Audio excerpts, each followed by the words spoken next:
Lipatan serye, unti-unti nang nagaganap. Dalawa din sa players ng Enyo pag-aagawan sa drafting, Solomon at Lamina. San kaya mapupunta? Syempre, latest ngayon, Risa Sato magbabalik daw sa Creamline.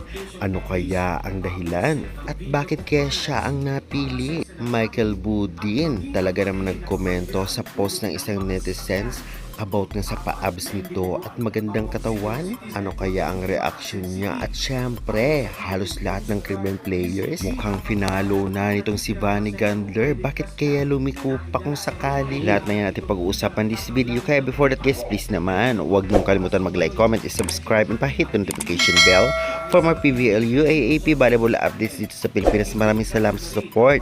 Pa-like and share na rin, and avail na kayo ng Cleveland Chocomucho t-shirt, sports shoes, at iba pa gamitin ang aking link para sa discount.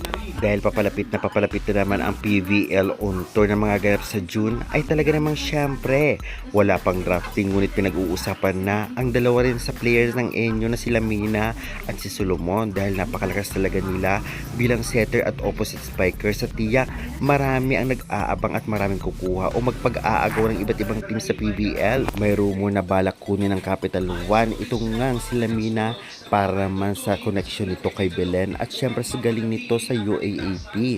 Tiyak malaking tulong daw ito sa Capital One sakali man siya ay makuha nito.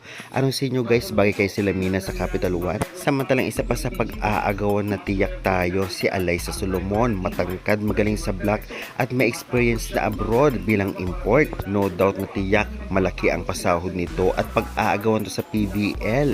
Saan kayang team siya na babagay? Sa tingin nyo guys, pa-comment nga. Mukhang nangangamoy MB ang Creamline. Isa sa mga post nito ngang si Mother Liliu na mukhang saping papupunta ang isang MB. Pagbabalik ba ito ni Risa Sato? Na alam naman natin grabe ang support sa finals o championship ng nakaraang conference. Well, alam naman natin lucky charm din siya ng Creamline noon, kaya tiyak marami ang matutuwa sakaling matuloy ito. Kaya guys, sa tingin nyo, siya na kaya? Vanny Gandler na paghalata ang maraming finalo na Creamline players.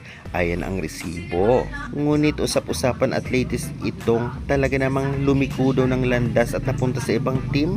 Well, aabangan natin yan soon kung may confirmation na kung saan silang team napunta.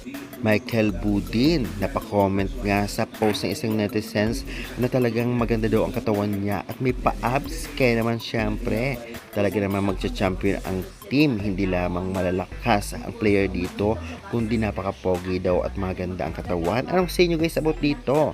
Pa-comment, pa-subscribe na lang for more valuable updates. Maraming salamat sa support guys, pa-like and share na rin.